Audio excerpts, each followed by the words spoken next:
Hola a todos, soy Matías Palacios, fundador de Smart Placement, y en este podcast voy a estar con Joana Zunino, gerente de clientes de Smart Placement y compañera hace muchos años, y vamos a hablar de la entrevista laboral. Te vamos a contar todas las papitas para que te vaya bien en tu próxima entrevista laboral y no metas la pata como suele hacerlo una gran cantidad de gente. Joana, ¿cómo estás tú? Hola Matías, bien, ¿y tú? ¿Cómo están todos? Espero que se entretengan con este podcast y aprendan hartas cosas que a veces no te dicen y que son fundamentales para el tema de la entrevista. Es verdad, la entrevista siempre ha sido, para mí personalmente, es el paso más importante en la búsqueda laboral lejos. No sé por qué la gente estima que el currículum es lo más importante, de eso nos han convencido, pero nosotros que llevamos varios años en el mundo del outplacement, atendiendo montones de ejecutivos y profesionales, esta es la hora de la verdad. En la entrevista es donde se cuecen las habas, se queman las papas y donde uno finalmente logra el objetivo o no. Porque tu currículum puede ser el descueve, pero si tu entrevista es mala, no vaya a quedar. O tu currículum puede ser más o menos, pero si tu entrevista es muy buena, sí vas a quedar. Totalmente, de hecho yo creo que todo lo que uno hace en el día a día y en la búsqueda es para generar entrevista, entonces la idea es acá hacer una muy buena entrevista, una muy buena performance para finalmente lograr el objetivo. Tal cual, tal cual. Oye, mira, una de las cosas que a mí me llama más la atención en la entrevista, no sé si tú lo has notado, es que la gente confunde cuando va a una entrevista, porque hay mucha, convengamos que en el proceso de búsqueda laboral, la gente en general, todo el mundo te recomienda, siempre como desde su posición de experto, cuando en realidad la gente te da un consejo desde el corazón o desde la guata, pero no desde la expertise porque no la tiene. Entonces, esa gente que te dice, es que tú en la entrevista tienes que ser súper natural. Yo Sí. personalmente soy totalmente contrario a ese consejo. ¿Ya? Para mí, la entrevista es 100% preparación. No se trata que uno va a hacer todo lo contrario de lo que realmente es. Pero me parece que cuando uno está en una instancia de entrevista, no estáis frente al psicólogo, no estáis frente a un amigo como para abrirte y contar las verdaderas errores o debilidades de Joana o de Matías. Tú estás ahí para venderte. Claro, como que en el fondo no es el momento para ir a confesarte ni a contar todos los dramas o cosas que no han funcionado, sino que hay que ser estratégico. Y yo creo que eso de voy a improvisar porque me sale súper bien y soy súper natural así, no sé si es lo que más funciona en la entrevista y es una cosa que dice mucha gente, como yo improviso, no me gusta prepararme, siento que me sale mejor así, pero creo que la preparación es clave en el proceso de entrevista. Yo concuerdo contigo. ¿Y por qué tú creéis que la gente no se prepara para las entrevistas? Es que yo creo que no saben cómo prepararse.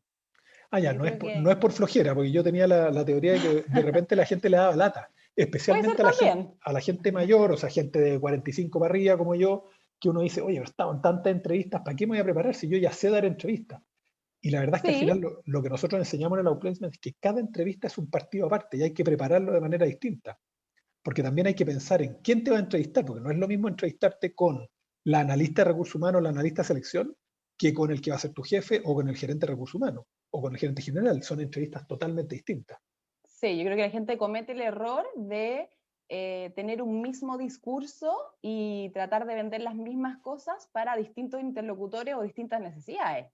Entonces, yo creo que eso es uno de los errores fundamentales que cometen las personas a la hora de enfrentarse en una entrevista, que es decir el mismo discurso, vender lo mismo que en el fondo venden tanto para la parte de recursos humanos como para el gerente general o lo que tú dices, el jefe directo. Son entrevistas completamente diferentes, cada uno tiene necesidades y dolores distintos y hay que orientarse a ese interlocutor específicamente. Y yo creo que eso es parte de la preparación.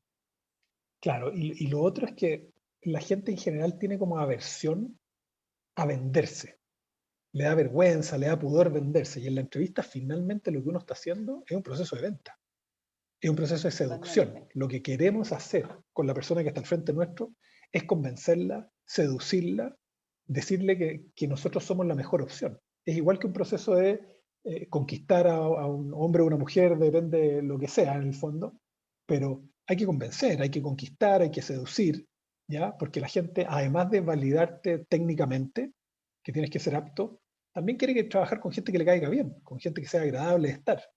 No hay nada mejor que en el fondo enganchar bien con la persona y decir qué rico sería trabajar contigo.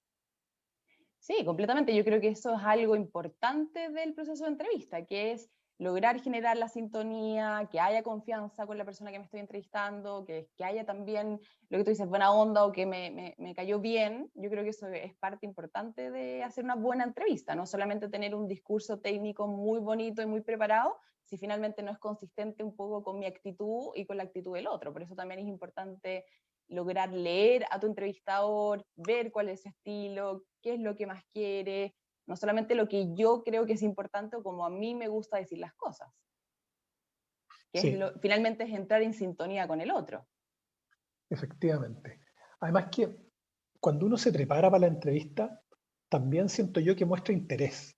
No hay nada peor, y a mí me ha pasado porque yo he entrevistado gente, no solamente para contratar en Smart Placement, sino que en otras compañías, que tú le preguntas qué sabes de nosotros y es como que con suerte se metieron a la página web.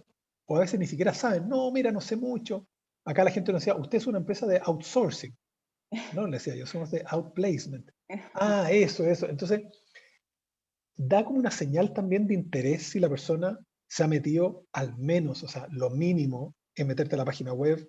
Ese es el desde, ¿no? Eso lo puedes hacer cuando hay en el auto camino a la entrevista, meterte en tu teléfono, pero entender en qué negocio está la empresa, eh, entender cuáles son sus productos, sus marcas, con quién compite, idealmente cuánto vende más o menos, cuántos empleados tiene, qué presencia en el mundo, más o menos, ¿no? Eso demuestra interés. Yo creo que eso es fundamental y creo que es un diferenciador, porque en el fondo finalmente puede ser un desde, saber dónde está la compañía, qué hace, qué producto, cuál es su target, a dónde se orienta, pero creo que también habla de la actitud del candidato, o sea, en el fondo habla de motivación, habla de interés, habla de proactividad, no solamente es como me leí la información y ya, sino que también tengo una opinión con respecto a eso, puedo generar una conversación también del negocio con la persona. Y para mí, en el fondo, investigar sobre la empresa es clave.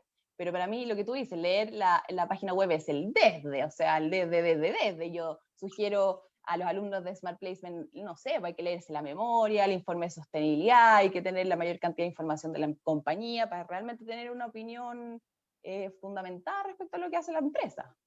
Ya, o sea, hacer la pega, meterle tiempo a esto. Hacer la pega, sí, clave.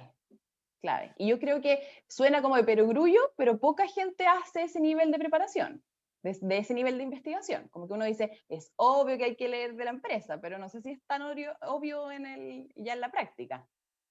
Oye, y un punto súper importante que tocamos hace un ratito, ¿cómo cambia la preparación según tu interlocutor? Porque cuando a uno lo llaman a la primera entrevista, que te llama la chiquilla de recursos humanos, la, no sé, jefa de reclutamiento, ella está haciendo un primer filtro, ¿cierto? Un primer barrido. Ella probablemente no es técnica en la materia así de logística, marketing, venta, que a lo mejor te están llamando, sino que más bien quiere validar cosas muy gruesas, como si tiene el manejo de inglés, si más o menos tiene la experiencia, los años de experiencia, si tienes como el tono y estilo de la compañía. Y después va a ser muy distinto cuando tú te entrevistas con el que va a ser tu jefe directo, que para mí personalmente esa es la entrevista más importante, porque él es el que Sí, finalmente va a totalmente. decidir si te va a contratar o no. El gerente de Sí. recursos humanos puede que esté buscando algo un poquito más general y el gerente general puede que esté buscando validar lo que le dijo el gerente intermedio que te iba a contratar. Sí, yo creo que lo que tú dices es importante. Eso es identificar cómo, qué es lo que quiere conseguir cada entrevista. Entonces, para mí, la entrevista de recursos humanos, lo más importante de todo es que la persona va a lograr y va a querer identificar si la persona calza con la cultura organizacional de la empresa. Para mí, eso es como lo que busca una entrevista de recursos humanos, de la jefa de reclutamiento, a la lista de atracción de talento, quien sea que en el fondo entreviste. Eso es lo fundamental. Entonces, por eso entender el estilo de la compañía, la cultura, cómo se mueve, las dinámicas de trabajo, van a hacer que yo pueda alinear más mi discurso con esa cultura organizacional. Después lo que tú dices, el jefe directo, yo creo que acá es la confianza, 100% la confianza, el enganche, que haya sintonía, porque recursos humanos probablemente va a validar que la persona sepa o tenga cierto conocimiento técnico, la experiencia, cierta cantidad de años de experiencia en algún rubro, como que ya va a venir filtradito en ese sentido el candidato, entonces generar la confianza con el jefe va a ser fundamental. Y la parte Y técnica también, porque el jefe también quiere confirmar que tú podís hacer lo que él necesita que hagan. claro, como que en el fondo va a funcionar bien y va a hacer bien la pega en el fondo. Claro. Y gerente general, dependiendo de la posición que uno busque, es validar lo que su colaborador o su gerente o lo que sea, en el fondo le está proponiendo respecto a un candidato. Así yo creo que es la entrevista como final, así como de me tinca, no me tinca nomás. Claro, es raro cuando uno no le reporta a un gerente general. Supongamos que le vaya a reportar a un gerente de marketing y te pasan con el gerente general, o sea, el jefe de tu jefe. Esa es una entrevista como de validación, básicamente. O sea, el gerente que va a ser tu jefe le debe haber hablado y le debe haber dicho, oye, me parece bien esta persona, vela tú, pero el gerente general o el jefe del jefe sencillamente va a validar rápidamente lo que le dijo la otra persona. No debiera, en términos generales, ser una entrevista demasiado en profundidad o demasiado técnica, porque eso ya lo hizo la otra persona, que es el que va a ser tu jefe, ¿no? Sí, completamente. Yo creo que es como chequear, así como sí, check, o no, no me tinca tanto. Como que yo creo que finalmente es validar lo que le está diciendo su jefe, o sea, su colaborador en ese sentido, sobre ese candidato. Yo creo que es como una entrevista. Y siempre tienden a ser más cortitas, ¿cierto? Porque es como algo muy, muy subjetivo también, que tiene que ver con el enganche también que tenga con esa persona. Bueno, efectivamente, y hay otros casos bien que se repiten, digamos, que hay gente que es muy mal entrevistador o te ponen aprietos de adrede. Ujú. Ahí lo que normalmente yo le recomiendo a la gente cuando te toca un pesado o una pesada al frente es no enganchar. Uno tiene que hacer Sí, su rol y jugar su papel. Y uno está ahí para venderse. Si la persona es un pesado al frente, tú no tienes que responderle siendo un pesado. sí. Es problema de él o de ella si es pesado. Pero tú estás ahí para venderte. Y quizá también muestra mucha más cintura y más habilidad si tú eres capaz de no amargarte la entrevista, aunque te toque un pesado al frente nomás, y que te haga la entrevista desagradable. Sí, ahora, claro, no sabemos si es adrede o no adrede esa actitud media pesada, pero yo creo que no enganchar es clave. Y también, bueno, mucha gente nos pregunta, como en el programa, oye, ¿qué hago si me preguntan esto que me incomoda o cómo lo abordo? Yo también creo que el humor es un tema clave de ocupar de repente en la entrevista cuando uno se siente un poquito incómodo, en vez de responder confrontacional o como que me parece mal esto, de repente el humor, salir jugando por ahí, creo que es una buena alternativa y hace más agradable y más liviana la entrevista en el fondo. Sí, definitivamente el humor es un muy buen remedio, no solamente para las entrevistas, sino que para la vida en general. Sí, Oye, y a ver, pensando en las preguntas típicas que nos hacen en entrevistas, ¿ya? sí. ¿Cuáles crees tú que son como las típicas trampas que te hacen caer? Porque hay preguntas que se repiten. A ver, según los estudios que hemos hecho nosotros, el 80% de las entrevistas son exactamente iguales. O sea, Sí. en todas te preguntan fortaleza y debilidad, y si no te lo preguntan con ese nombre, te dicen cuáles son tus luces o tus sombras, o cuáles son las áreas de mejora, pero te están preguntando más o menos lo mismo. ¿Cuáles son las preguntas clásicas y las respuestas recomendadas? Ya, yo creo que pregunta clásica y la encuentro muy relevante, que es, bueno, cuéntame un poco de ti o háblame de ti, que es la introducción a la entrevista. Yo siento que esta pregunta la toman tan a la ligera como de responder cualquier cosa en el fondo y finalmente es como la entrada, pues entonces tiene que causar una buena impresión, a la persona le tiene que gustar el enganche para que ya, a ver, cuéntame más, de qué se trataba de esto, entonces creo que la gente la prepara poco. Entonces, o es un poquito latera, porque se demora 20 minutos en responderle y le cuenta toda la vida, desde que partió haciendo la práctica hasta que lo desvincularon por este tal motivo y responde cosas que nunca le preguntaron en el fondo. O es poco vendedor y dice cosas muy similares a lo que hizo otra persona, como no hay un diferenciador en esa respuesta. Entonces, hay hartos errores que se cometen un poco en el cuéntame un poco de ti, que yo la encuentro como clave. Sí, yo he visto ahí errores que se repiten, como por ejemplo, la persona que parte y concentra todo en lo personal.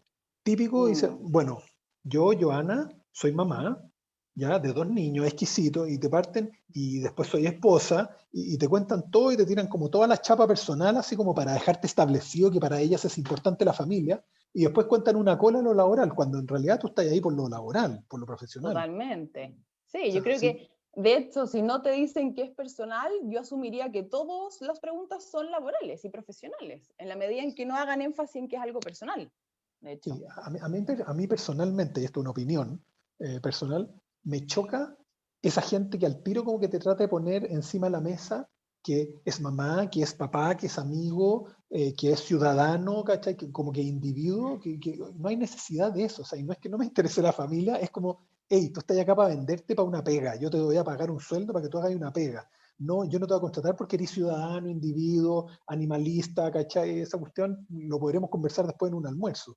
Pero Obvio.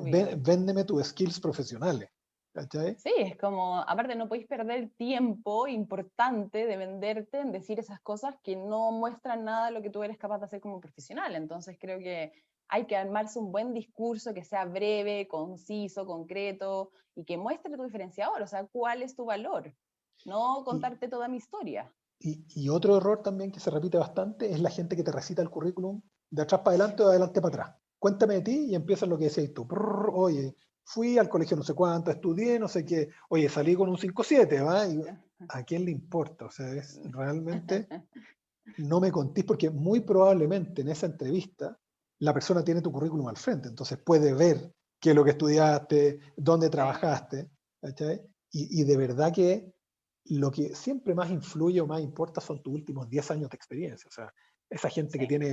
que tiene mi edad, tipo 48, 50, que lleváis 30 años trabajando, a nadie le interesa lo que hiciste el año 90, pues el año 90 no había ni mail. Y nadie te va a Entonces, contratar por lo que hiciste en el año 90, entonces no es relevante arrojarlo en ese minuto. Si lo necesitas saber, te lo va a preguntar, pero no es importante en el fondo. ya, o sea, la recomendación en esta pregunta es ser breve, ojalá 2, 3 minutos máximo, bien estructurado, Sí. contando la parte profesional y quizás hacer un guiño a lo personal muy rapidito al final, decir, oye, tengo tantos Mira, y en lo hijos. personal, claro, me gusta hacer esto, tengo tanto hijo y soy fanático de tal, por ejemplo, no sé, si queremos decir algo personal que es relevante para nosotros, pero no es el foco de la respuesta. Entonces, Ya, lo que tú dices, armar una estructura de respuesta. y la estructura que además haga sentido, porque una cosa es lo que yo quiero decir y lo otro es lo que mi interlocutor quiere escuchar. Yo personalmente Totalmente. creo que en una entrevista uno tiene que sintonizar con lo que el otro quiere escuchar, porque él es mi cliente y yo quiero que él me contrate. Entonces esto es como el vendedor. El cliente siempre tiene la razón. Si yo quiero que me compren, Sí. tengo que hablar de lo que él quiere escuchar, no de lo que yo quiero decir. De repente hay cosas 100%. intrascendentes para él que para mí son súper trascendentes, pero que en realidad no debiera tocarlas.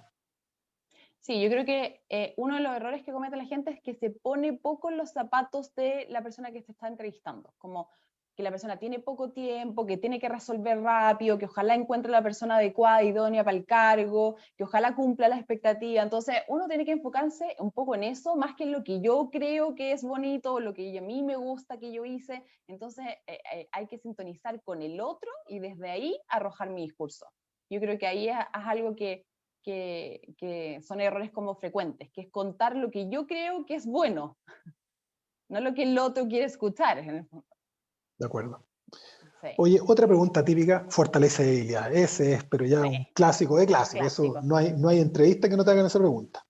Sí, no podéis no tener preparado eso en el fondo. Claro, hay gente que improvisa o Sí, le da cosa decir debilidad, porque dice, oye, si digo esta, sí, me voy a perjudicar. Si digo esta otra, van a creer que no sé qué. Y al final terminan diciendo, "Mm, no se me ocurre ninguna debilidad". Y yo por dentro digo, qué bueno, tenemos a Superman al frente, pero no tiene ni una sí. debilidad.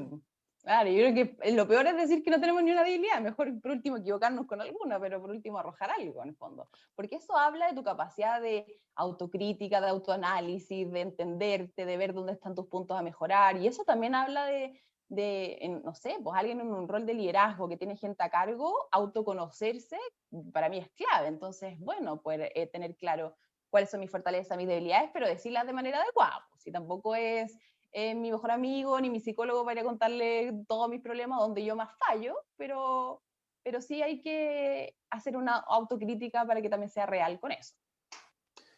Ya, o sea, es importante no inmolarse a la hora de contar las Mm, debilidades, sí, pero sí ser capaz de tirar de... Bueno, hay debilidades que uno ocupa de manera cliché súper harto, o sea, el soy perfeccionista, ¿cachai? sí. Hay debilidades que son súper tontas, que nosotros a veces le recomendamos a la gente que la diga oye, hablo fuerte, o hablo poco, Ujú. o mira, mi inglés a lo mejor no es tan pulcro como me encantaría, que no lo diga en una compañía multinacional, pero y vaya ocupando cosas que no te perjudiquen tanto.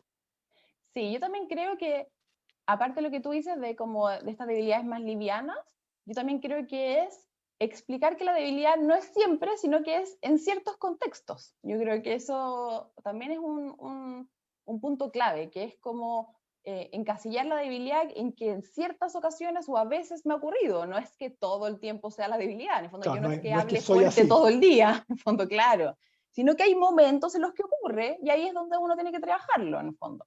Y yo creo que eso es un tip bueno. Contextualizarlo, no Sí, etiquetarse. contextualizar, sí. Y no generalizar nada. Ya, y no tener miedo en el fondo a decir debilidad. Y ahora, las fortalezas también es importante. A mí me ha pasado en los ejercicios que hacemos dentro del outplacement, del roleplay, por ejemplo, de entrevista, que no sé, pues estoy entrevistando perfiles comerciales para una gerencia comercial. Y la gente me dice que como fortaleza, me dicen, oye, yo soy súper trabajólico, soy muy comprometido y tengo muy buenas habilidades de presentación. Claro. Y después yo les pregunto cuando les doy el feedback y les digo, oye, si tú fueras el gerente general de la compañía esta supuesta a la que estáis postulando y estuvierais buscando un gerente comercial, ¿cuáles son las 3 primeras cosas que tú le pedirías? Ah, me dicen, bueno, uno que tenga buen liderazgo con los vendedores, otro buenas habilidades de negociación y muy buenas relaciones con los clientes. Entonces yo le digo, ¿y por qué no me dijiste ninguna de esas 3 como fortaleza tuya? Y se quedan pensando así como... Entonces le digo, tú no estás acá en el psiquiatra, pues no estás haciéndote terapia para contar las verdaderas fortalezas, porque ¿a quién le importa que seáis súper trabajólico? A mí me da lo mismo si a lo mejor no eres nada trabajólico, pero haces la pega igual. Entonces, Totalmente. las fortalezas tienen que ir en sintonía con lo que ellos necesitan, no Sí. necesariamente con lo que tú tienes, porque a lo mejor hay cosas que tú tienes que son irrelevantes en el fondo para lo que ellos están buscando. Sí, yo creo que eso es fundamental. La gente, primero, dice las mismas fortalezas para todos los distintos cargos, las distintas compañías. Yo creo que eso es un Error. error. Sí. Error grave, en el fondo. Siempre digo las mismas 3 para distintas necesidades. Entonces, no me enfoco en mi cliente, ¿cierto? Que es la persona que me va a contratar. Y también ocupar de fortalezas que son mea fomes, por en el fondo lo que tú decís, soy comprometido, soy responsable o no sé qué. Pucha, yo esperaría que un gerente comercial fuera responsable y comprometido, no me conté esa cuestión, es como, cuéntame Honesto, algo, soy honesto. honesto, claro, soy transparente. Bueno, yo espero que tú seas transparente, pues en el fondo si vamos a trabajar acá, no sé, pues para mí es como el desde, entonces no podemos decir esas cosas porque no nos generan ni un tipo diferenciador. Entonces ahí es donde yo creo que las personas no se ponen en el lugar de lo que el otro quiere escuchar, lo que el otro necesita. Y cuando lo ven desde afuera dicen, chuta, ¿verdad? Pues en el fondo estas debilidades no son tan vendedoras, pues no son tan interesantes de contar. Entonces hay que elegir cosas buenas, pero adecuadas para el cargo y la empresa a la cual estoy postulando también. Es verdad, es verdad. Oye, ¿y qué otra pregunta clásica siempre viene en la entrevista? Bueno, yo también creo, bueno, está el tema de las salidas también, es una pregunta clásica, ¿por qué saliste o por qué te quieres cambiar de trabajo? Y también tenemos la pregunta, ¿por qué deberíamos contratarte a ti?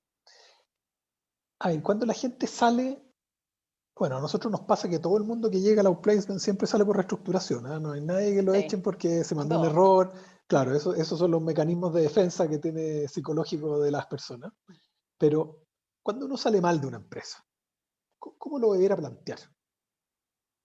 Sí, claro, yo creo que cuando uno habla de la salida, hay que contarlo, obviamente, sin arrojar toda la información, sin decir cosas que me vayan a afectar, sin hablar mal de la compañía o de mis ex jefes porque no corresponde al contexto.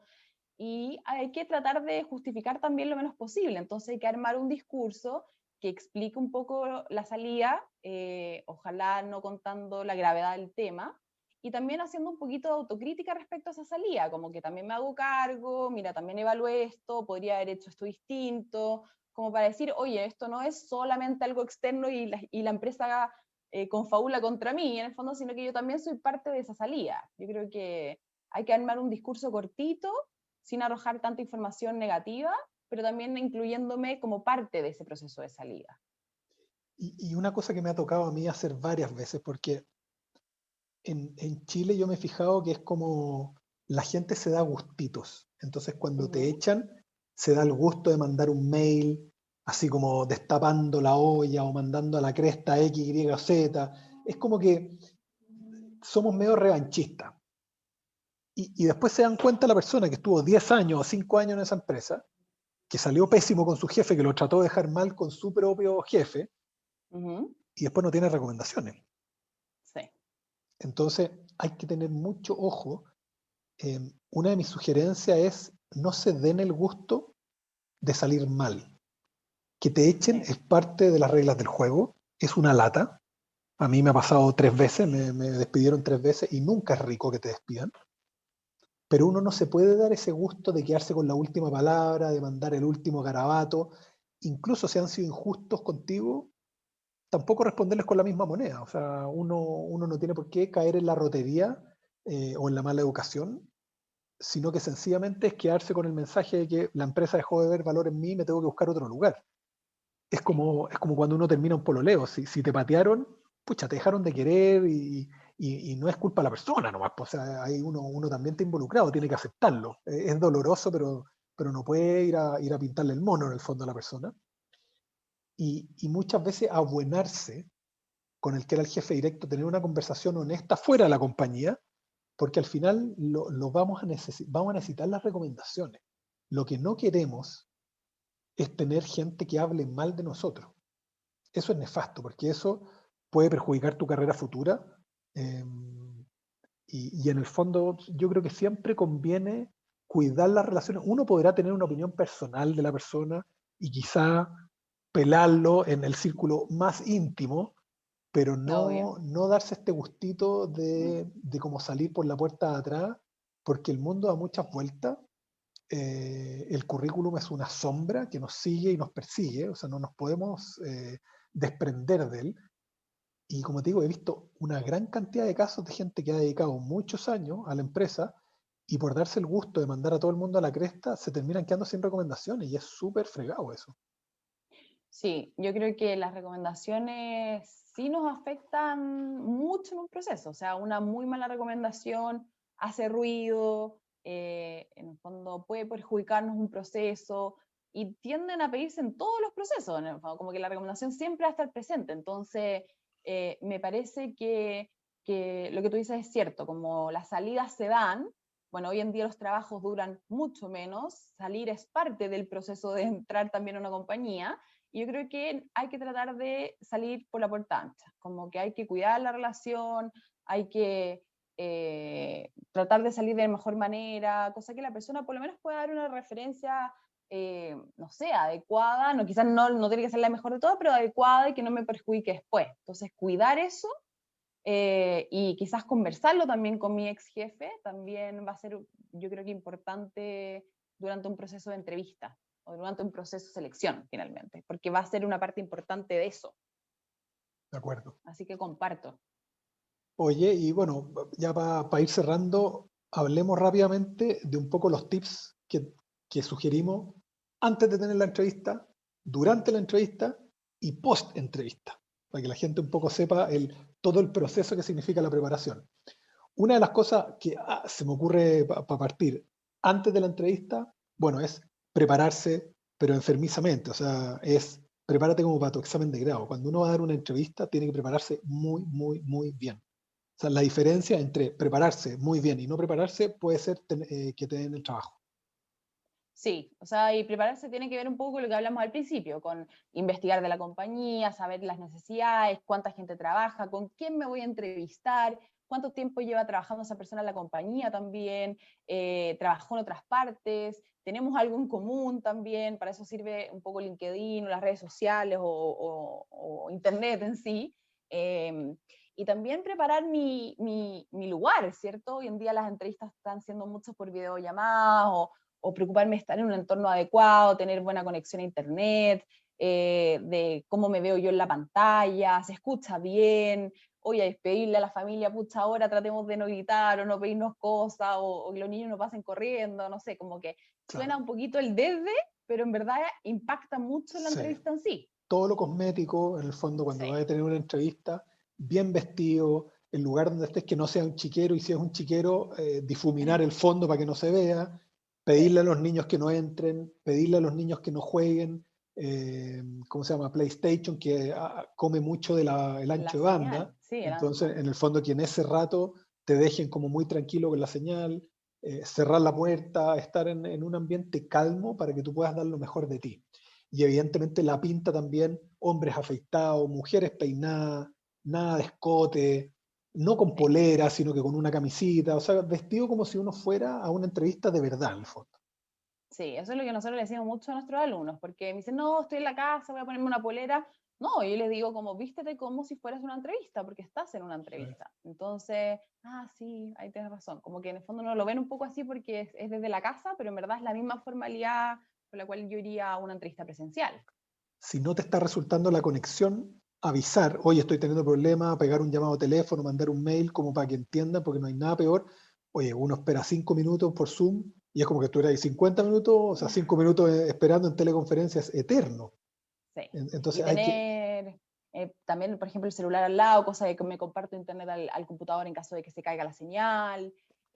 La luz también. Hoy yo creo que la luz es fundamental, porque en el fondo no ponerse delante de una ventana donde no se ve nada a la cara, porque si yo no veo al otro, no le miro los ojos, no veo sus facciones, la sintonía es difícil de generarse. Entonces la luz para mí es algo clave en una videollamada, por ejemplo. bueno, la gente también mira mucho la pantalla y cuando tú quieres mirar a los ojos a la persona tienes que mirar el puntito de la cámara, no mirar la pantalla. Sí, por eso yo sugiero de repente poner la fotito, el videíto de la persona lo más cercano al lente, cosa que uno trate de mirar y se vea como que se está mirando un poquito a la cámara, porque cuesta mirar a la cámara del computador. Ahora, tips durante la entrevista. Cosas que hay que hacer y que no hay que hacer durante la entrevista. Bueno, uno, tener el celular en silencio, porque eso Sí, no hay nada peor que te suene el celular en la mitad de una entrevista. claro, celular en silencio, cuidar tu lenguaje no verbal, yo creo que eso es importante, el cómo, si es presencial, el cómo me siento, si no es presencial también preocuparme de cómo estoy hablando, de mi tono de voz, de las pausas que ocupo, los ritmos, de sonreír también, en el fondo de preocuparme cómo estoy contando lo que estoy diciendo, no solamente preocuparme de lo que estoy diciendo. Fondo que haya una consistencia en el fondo y una coherencia en mi discurso no verbal con mi discurso verbal. Efectivamente, y no interrumpir. Hay gente que se vuelve loca y que se pone verborreica y Exacto. habla, habla, habla.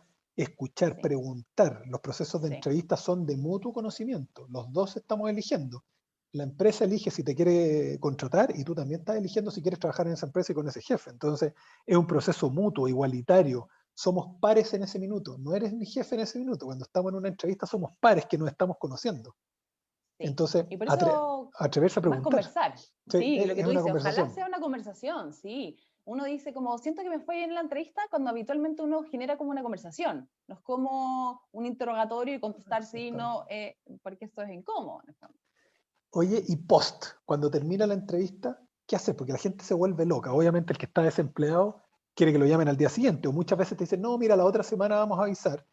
Y la otra semana desde el lunes estáis pendiente del teléfono y cada vez que suena uno lo toma compulsivamente. Y hay veces en que las empresas se toman un poquito más de tiempo y no te avisan al tiro. Entonces, ¿conviene hacer seguimiento, no hacer seguimiento?